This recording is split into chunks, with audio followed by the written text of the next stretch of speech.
أعوذ بالله من الشيطان الرجيم. بسم الله الرحمن الرحيم. الحمد لله رب العالمين وبه نستعين على أمور الدنيا والدين وصلى الله وسلم على سيدنا ومولانا محمد خاتم النبيين وعلى آله وصحبه أجمعين ولا حول ولا قوة إلا بالله العلي العظيم. اللهم لا علم لنا إلا ما علمتنا إنك أنت العليم الحكيم ولا فهم لنا إلا ما فهمتنا إنك أنت الواسع الكريم. نسأل الله سبحانه وتعالى أن يعلمنا ويفهمنا ويفتح علينا فتوح العارفين إنه بذلك قدير وبالإجابة جدير وهو حسبنا ونعم الوكيل. إلى حضرة النبي محمد صلى الله عليه وسلم. الفاتحة. بسم الله الرحمن الرحيم. الحمد لله رب العالمين الرحمن الرحيم مالك يوم الدين.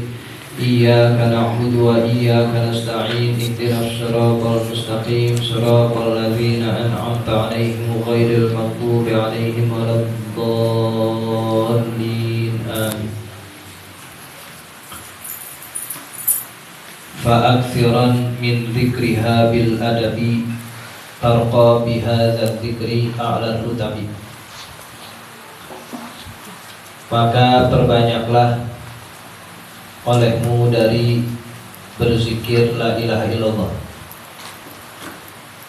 bil adabi, dengan memakai adabnya. Tarqa, niscaya engkau akan naik, bihadza zikri, dengan membaca zikir ini, a'lar rutabi, kepada tingkatan yang tertinggi. Wa hadza syuru'un minhu samahahu Allah Ta'ala, dan ini merupakan permulaan darinya, dari pengarang, semoga Allah Ta'ala memaafkannya. Fi fanni tasawufi, di dalam penjelasan ilmu tasawuf, alladzi huwa hayatul qulubi, yang mana tasawuf itu hidupnya hati. Rattabahu, pengarang menyusunnya, ala ma'rifati aqaidil imani, di atas pengetahuan akidah-akidah keimanan. Li'annahu la yumkinu sayru ilallahi ta'ala, karena sesungguhnya tidak mungkin berjalan menuju ma'rifat Allah Ta'ala illa ba'da ma'rifatiha, kecuali setelah ma'rifat terhadap akidah-akidah keimanan. Sekarang kita masuk pada pembahasan yang baru, yaitu pembahasan ilmu tasawuf. Dalam kitab ini, kitab tauhid yang kita pelajari, ditutup dengan sedikit pembahasan tasawuf, sebab buah dari ilmu tauhid adalah kejernihan dan kebersihan hati.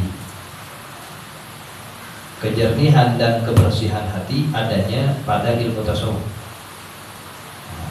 Untuk itu kita harus tahu urutan belajarnya.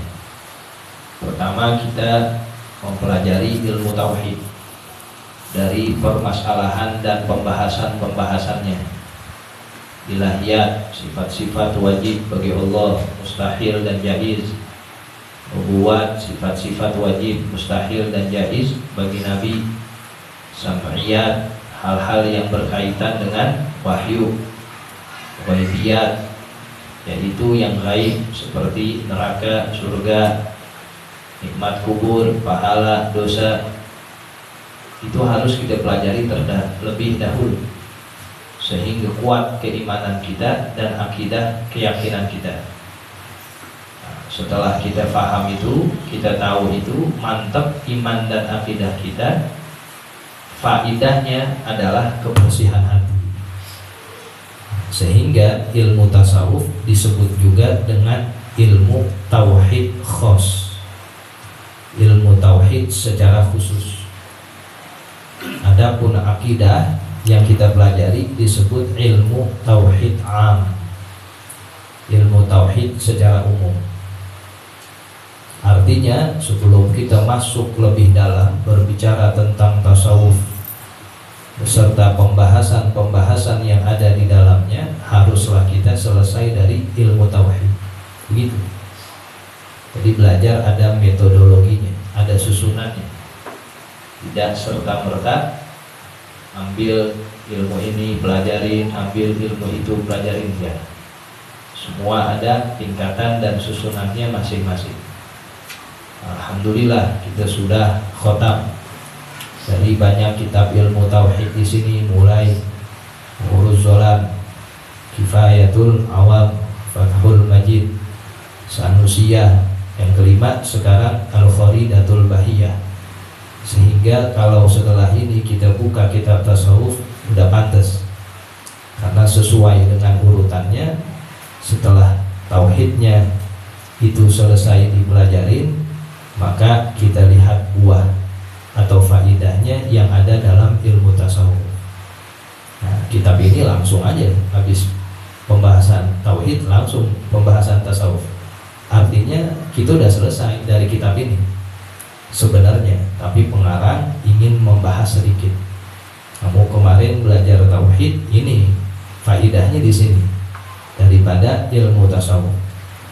Sehingga tadi disebutkan ia menyusun ilmu tasawuf di atas ma'rifat aqaid keimanan. Nah, sehingga kuat, bukan hanya teori-teori saja, memang sudah dihasilkan buahnya dari pembelajaran akidah. Ta'rifut tasawufi, pengertian tasawuf. Wa haddut tasawufi ilman, dan adapun pengertian tasawuf sebagai ilmu. Huwa ialah ilmun, satu ilmu, biusulin dengan kaidah-kaidah, yu'rafu bihi diketahui dengan ilmu ini, sholahul qalbi kebersihan kebaikan hati, wasairil hawasi dan baiknya seluruh panca indera. Itu pengertian tasawuf sebagai ilmu. Kenapa dikatakan sebagai ilmu? Karena sebagian orang mengatakan ilmu tasawuf nggak ada di zaman Rasulullah, nggak ada di zaman sahabat. Kalau begitu bukan hanya ilmu tasawuf, ilmu fikih, ilmu tauhid juga nggak ada di zaman Nabi, di zaman sahabat sebagai ilmu. Tapi substansi atau hakikatnya itu sudah ada. Tasawuf mengajarkan bersihnya hati, ya Nabi kan ngajarin bersihnya hati. Tasawuf mengajarkan bersihnya panca indera, selamatnya hawas, tangan, mulut, kaki, telinga, hidung. Ya, sahabat menjaga banget panca indera mereka. Nah, sebagai ilmu dikumpulkanlah kaidah-kaidah tertentu yang membahas itu semua. Wa amalan, dan pengertian tasawuf sebagai amaliyah, sebagai pengamalannya. Huwal akhdhu bil ahwati, ialah mengambil dari hal yang paling hati-hati. Minal ma'murati, dari perintah-perintah agama, wajtinabul manhiyati, dan menjauhi segala macam larangan. Wal-iqtisaru 'ala daruriyati, dan mencukupkan terhadap kebutuhan-kebutuhan, minal mubahati, dari hal-hal yang mubah. Itu tasawuf sebagai pengamalan. Apa? Menjalankan perintah, menjauhi larangan, yaitu agama, takwa. Imtitsalul awamir wajtinabun nawahi. Jadi ketika kita beragama, sejatinya itu kita bertasawuf. Sehingga jangan pakai ribut istilah tasawuf. Ada apa enggak di zaman Nabi? Tasawuf itu intinya menjalankan perintah agama itu. Orang yang beragama sudah barang tentu bertasawuf kalau benar-benar menjalankannya. Menjalankan sholat, ya tasawuf nyuruh itu, dengan khusyuk, dengan hati yang bersih, jalankan perintah puasa, ya tasawuf memerintahkan itu. Jadi tasawuf adalah jauharatud din, inti keberagamaan ada pada tasawuf. Nah, jadi jangan pusing-pusing dengan istilahnya ada atau enggak di zaman Rasulullah. Nah, sebagai ilmu memang baru adanya. Para sahabat mengajarkan ini, dulu enggak ada kitab karena banyak yang ngajarin. Lalu tabiin semakin banyak yang memeluk agama Islam, butuh media, butuh wasilah perantara, akhirnya ditulislah kitab-kitab tasawuf. Sebab apa? Yang masuk Islam banyak, yang ngajarin dikit. Gimana nih caranya biar ajaran Islam sampai ke seluruh orang, ke pelosok-pelosok bumi? Yang ngajar dikit, orangnya banyak, butuh media, butuh perantara.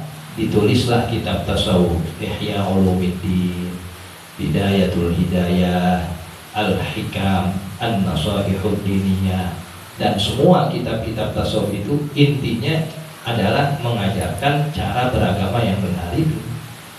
Nah, jadi jangan kita ribut-ribut istilah, la musyahada fil istilah. Nah, jangan ribut, jangan kita pusing dengan istilah. Apa yang diajari tasawuf itu? Kebenaran, kebersihan hati, ya emang itu cara beragama yang sesuai. Jadi secara ilmu dan pengamalian tasawuf tidak keluar dari keberagamaan Islam secara benar.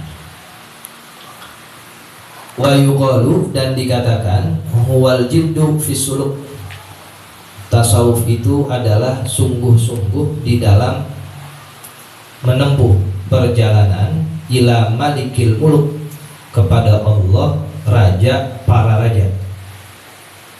Tasawuf adalah kesungguhan, riyadhah.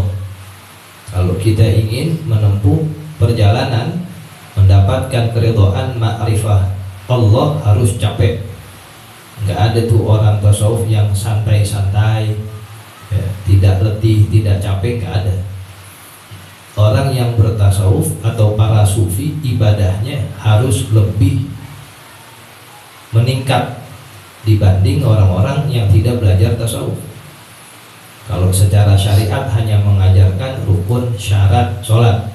Sufi ada mereka mempelajari rukun dan syarat diterimanya sholat, khusyuk, bersihnya hati, adab. Secara fikih, orang kalau sholat hanya menutup pusar sampai dengkul aja sah, karena memang aurat laki segitu-gitunya. Dia pakai kaos oblong, dia pakai celana cuman sampai sedengkul, sah, karena syarat menutup auratnya udah ada. Tapi orang tasawuf nggak mau begitu. Dia ada yang namanya adab fi sholat. Masa kita menghadap Allah kayak orang mau macul begitu, kayak celana pendek mau kaos oblong. Nah, orang tasawuf lebih lagi aljid, bersungguh-sungguh. Nah, jadi diperdalam lagi bagaimana cara beragama yang benar. Itu tasawuf. Sehingga mereka riyadhah, mereka mujahadah, mereka melakukan amalan ini, amalan itu. Artinya lebih-lebih lagi ibadahnya dari orang yang tidak bertasawuf. Wa yuqalu, dan dikatakan huwa hifzul hawasi, tasawuf itu menjaga panca indera. Wa mura'atul anfasi, dan memelihara nafas. Wal makna, dan makna dalam tasawuf mutaqaribun adalah berdekatan. Bagaimana menjaga yang zahir dari panca indera. Mata dipakai untuk apa? Allah kasih kita melihat, untuk baca Quran, untuk baca kitab, melihat hal-hal yang baik. Tangan dipakai buat apa? Sedekah, nolong orang. Kaki Allah kasih buat apa? Oh, buat ke tempat-tempat baik. Mulut dikasih buat apa? Oh, buat berzikir. Itu orang tasawuf. Dijaga benar hawas, panca indera. Hanya yang dilakukan yang baik-baik saja. Begitupun nafas, nggak mau mereka kehilangan satu nafas kalau tidak ada faedahnya. Kita nafas sehari berapa? Bisa jutaan kali itu nafas sehari. Nikmat dari Allah, gratis dikasih oksigen. Ada orang sakit mau nafas aja bayar oksigen 100-150 ribu, kagak ada 2 jam. Bandingin tuh kalau kali 24 jam berapa juta sehari. Kita pernah mikirin itu? Gak gratis aja, Allah kasih itu nafas. Nah, orang tasawuf menjaga nafasnya buat Allah. Keluar, narik, Allah. Keluar lagi, kagak ada sia-sianya. Semuanya itu bernilai, semuanya mempunyai faedah. Nggak ada yang keluar dari nafasnya itu hal yang sia-sia, nggak ada. Nanti tarik lagi, dibalik, tarik dulu, keluar Allah, nah, nanti dibalik lagi, begitu setiap hari. Nah, itu namanya tasawuf. Berarti sangat bersungguh-sungguh di dalam meningkatkan ibadah. Nah, sangat banyak sekali makna definisi tasawuf. Nah, karena Imam Muzarruk mengatakan sampai 2000 definisi. Kalau ditanya apa itu tasawuf, bisa sampai 2000 definisinya, saking banyaknya. Dan kesimpulan dari 2000 definisi itu cuma satu, at-tasawwufu wal adab, katanya. Tasawuf itu adalah beradab, beretika, baik kepada Allah maupun sesama makhluk. Wa ghayatuhu, dan tujuan bertasawuf adalah sholahul qalbi, baiknya hati, wasairil hawasi, dan seluruh panca indera fid dunya, di alam dunia. Bagaimana kita menjaga hati dan seluruh indera-indera kita, anggota tubuh kita selama di dunia. Wal fauzu, dan al fauzu, berhasil bi'a'lal maratibi, dengan mendapatkan posisi tertinggi fil uqbah, kelak di akhirat. Jadi di dunianya hatinya bersih, di akhirat dia sukses, berhasil mendapatkan kedudukan tinggi, yaitu ridho Allah, keridhaan Allah subhanahu wa ta'ala. Kalau orang-orang yang ngaji tasawuf harusnya hatinya bersih itu, gak ada lagi iri dengki, gak ada lagi sifat-sifat yang buruk, takabur, ujub, ya, riya, sum'ah. Puluhan tahun ngaji Al-Hikam, harusnya cakep banget itu hatinya. Oh, bening kalau di center. Ya memang itu kok tujuannya. Tapi kalau masih ada yang buruk, nah berarti belum sampai dari tujuan bertasawufnya. Nah itu tujuan orang tasawuf, ya hatinya harus bersih, ya, panca inderanya harus terjaga. Bahkan nanti kelak mendapatkan keberhasilan yang tinggi, yaitu keridhaan Allah subhanahu wa ta'ala. Wa mawdu'uhu, dan tujuannya al-akhlaqul muhammadiyatu min haitsu takhalluqu biha, akhlak Rasulullah Nabi Muhammad sallallahu alaihi wasallam dari ia berperilaku terhadap akhlak-akhlak tersebut. Nah, itu daripada maudhu. Maudhu itu tema pembahasannya semua. Orang belajar tasawuf nanti belajar taubat, belajar qanaah, suhud, ridho, al-istislam, penyerahan secara total, ya, isqatut tadbir, tidak mengatur-ngatur aturan Allah. Itu semuanya akhlak Muhammadiyah, akhlak yang diajarkan oleh Rasulullah Shallallahu Alaihi Wasallam. Wa'alam, dan ketahuilah, annat tasawufa bima'nal amali huwa tariqatu. Adapun tasawuf dengan pengertian amal, artinya mengamalkan ilmu tasawuf, huwa tariqatu, namanya tariqah. Tariqah itu jalan, cara untuk kita sampai ke satu tujuan, namanya tariqah. Nah, maka ada yang disebut dengan at-tariqatul mu'tabarah, tariqah yang memang diperhitungkan di dalam menjalani ajaran tasawuf. Ada tariqah syadziliyah, ada tariqah siddiqiyah, ada tariqah rifa'iyah, nah, banyak macam-macamnya. Itu namanya pengamalan ajaran tasawuf. Setiap jalan ada cara-caranya, cuman tujuannya sama, yaitu ma'rifatullah. Nanti tariqah umpama siddiqiyah, bacaannya ini kalau pagi, sore ini, malam ini, zikir, nanti ditalqin oleh murabbinya, oleh mursyidnya. Nanti tariqah umpama syadziliyah, wiridnya ini, rifa'iyah, wiridnya ini, riyadhahnya puasa ini. Itu namanya tariqah. Boleh nggak? Boleh, selama ajaran dan pengamalannya itu benar, sesuai dengan apa yang digariskan dalam syariat. Selama isinya zikir, wirid, tidak meninggalkan yang wajib dari perintah Allah dan jauhi larangan Allah, itu thariqah yang benar. Tapi kalau thariqahnya melenceng, wah ini kamu kalau masuk thariqah saya udah kagak wajib sholat, nah itu keblinger namanya. Mau ya, siapapun yang memberikan baiat atau ijazah, kalau ada melenceng di dalamnya, yang wajib disuruh ditinggalin, wah ini kamu nggak boleh sholat karena kamu sudah masuk thariqah saya, itu namanya thariqah setan. Setinggi-tingginya thariqah yang wajib gak pernah gugur, atau bahkan dia menghalalkan yang haram. Kamu kalau mau masuk thariqah saya umpama harus berzina, harus ini, harus itu, nah itu salah.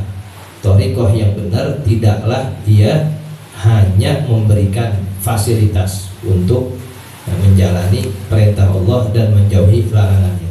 Isinya ya pengamalan tasawuf, zikir, wirid, dan seterusnya.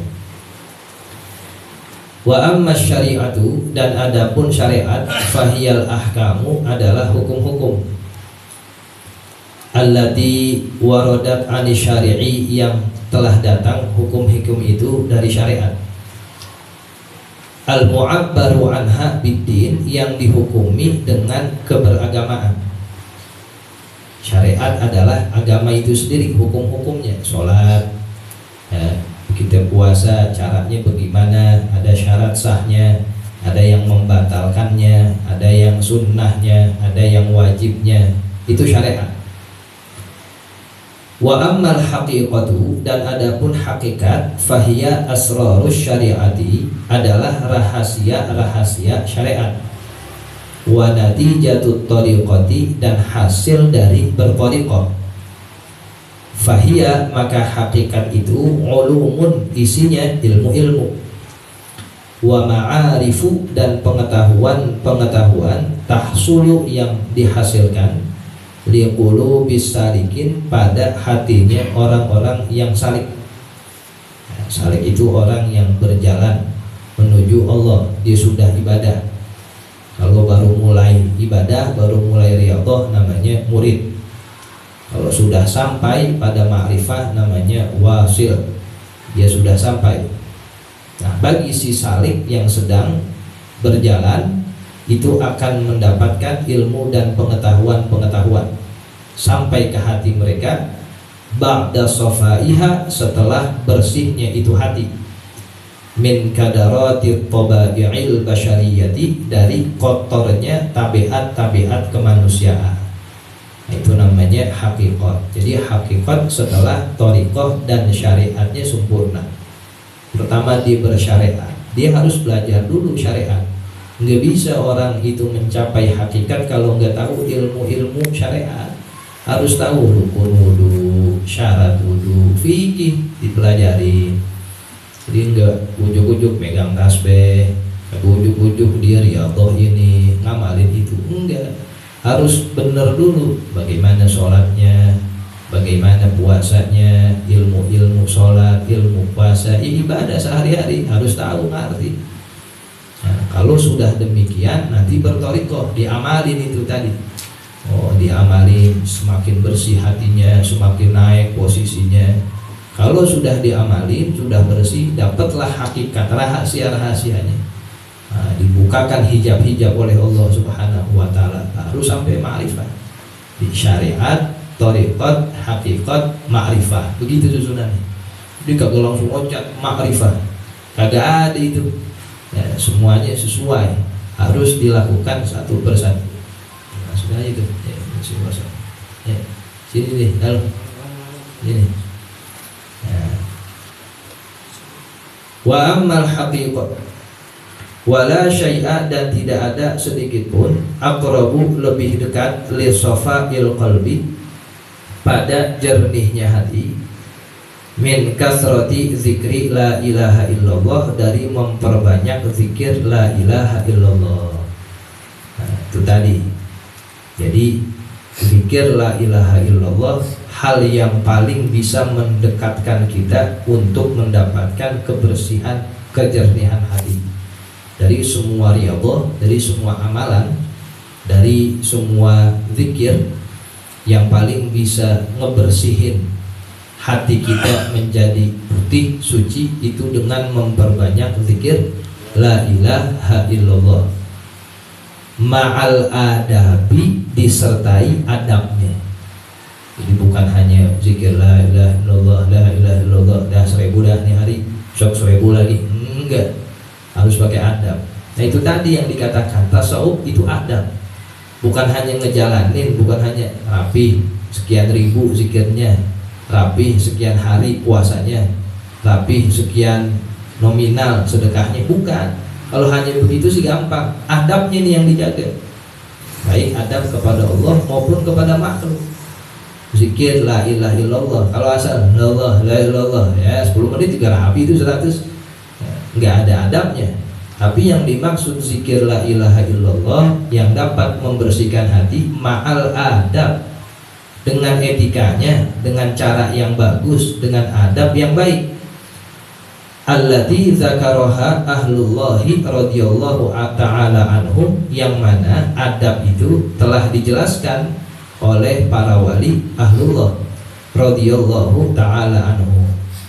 Nanti akan kita baca bagaimana adab-adab berzikir, khususnya adab berzikir la ilaha illallah. Ada adab sebelum berzikir, ada adab ketika berzikir, ada adab setelah berzikir. Begitu. Jadi biar hanya dibaca 100, kalau dengan adab bobotnya kuat. Dibanding dibaca 1000, 10.000 man ujungnya doang ya, tanpa disertai dengan zauk dan adab, la faidatalah, tidak ada faidahnya, nggak ada buahnya. Dan pantas hatinya masih begitu aja ya, kagak ada caranya, adabnya nggak dipakai. Zikruhu kala zikrolahu, zikirnya seakan-akan seperti tidak berzikir. Itu tasawuf. Bukan hanya ngamalin itu, caranya dilakukan apa enggak, adabnya dipakai apa enggak. Nah, nanti akan dibahas tuh, sebagaimana para ulama menyebutkan adab-adab tersebut. Wa mata tarokas saliku al-adaba, dan kapan saja seorang salik, orang yang riyadhah, meninggalkan adabnya, au aksaroha, atau meninggalkan kebanyakan adabnya. Ada sih dipakai adabnya iman dikit, ba'uda alaihil wusulu ila matlubihi, niscaya akan jauh atasnya untuk sampai kepada matlubnya, kepada yang dicita-citakannya. Apa tadi? Ya tadi ma'rifat, nggak sampai. Kenapa kita sering berzikir, kita ibadah ya, tapi masih begini-begini aja ya, tidak ada perubahan di hati kita, masih banyak kotorannya, perilaku kita masih suka melakukan keburukannya, adabnya kagak. Nah, sehingga nggak sampai. Kayak kita jalan macet aja di situ ya, gerak kagak, jalan kagak, perasaan digas terus tapi kagak jalan-jalan ya, karena tidak dipakai itu adab dan juga etikanya. Untuk itu tasawuf hadir sebagai solusi. Kamu sudah belajar tauhid sebelumnya, kamu udah tahu tuh sifat-sifat Allah dari wujud, qidam, baqa. Maka ketika berzikir hadirkan itu semua. Kan udah ngaji tasawuf tuh. Ketika kita sebut la ilaha illallah, hadirkan tuh Allah yang wujud, Allah yang qidam, Allah yang baqa, Allah yang mukhalafatul hawadisi. Ke situ maksudnya. Jadi kalau orang sudah ngaji tauhid, ketika dia berzikir dan ibadah, hadirkan semua ilmu tauhidnya. Kita katakan wa anna Muhammadar Rasulullah, kita sholawat Allahumma sholli ala sayyidina Muhammad, hadirkan Muhammad yang sifat wajibnya. Apa Nabi Muhammad? Dari siddiq, amanah, tabligh, fatonah. Begitupun kemuliaannya yang sudah kita pelajari. Jadi tasawuf pengamalan ilmu sebelumnya gitu. Sehingga dikatakan ilmu tasawuf itu adalah tauhidun wa ziyadah, ilmu tauhid dengan tambahannya. Sehingga jangan kosong melompong orang yang ngaji tasawuf, sebab dia pengen ngamalin ilmu yang sudah duluan dipelajari, begitu maksudnya. Nah, ketika dia mengamalkan sifat ridho, ikhlas, sabar, Ya, dia berpasrah kepada Allah. Emang Allah yang bagaimana sih? Allah yang qadir. Kita udah pelajarin sifat kudrahnya, bahwa kudrah Allah fil mumkinat. Segala sesuatu yang masih bisa terjadi dan gak terjadi gampang dibalik sama Allah. Sehingga kepasrahan kita itu alal ilim, sesuai ilmunya. Memang kita tahu Allah mempunyai sifat kudrah dan iradah. Jadi ketika kita ngaji kitab tasawuf tuh, pikiran kita bukan hanya di tasawuf tapi di tauhid juga. Begitu tuh maksudnya. Sehingga penuh daripada penghayatan dan penghambaan kita. Nah, itulah yang dimaksud dengan as-sufiyul haqiqi. Orang yang bertasawuf yang sejati adalah orang yang menghadirkan tauhid di dalam tasawufnya, di dalam pengamalan zikir dan riyadhah-riyadhahnya, sehingga cepat nyampe. Nah, karena sesuai dengan rambunya dan ilmu yang telah dipelajari.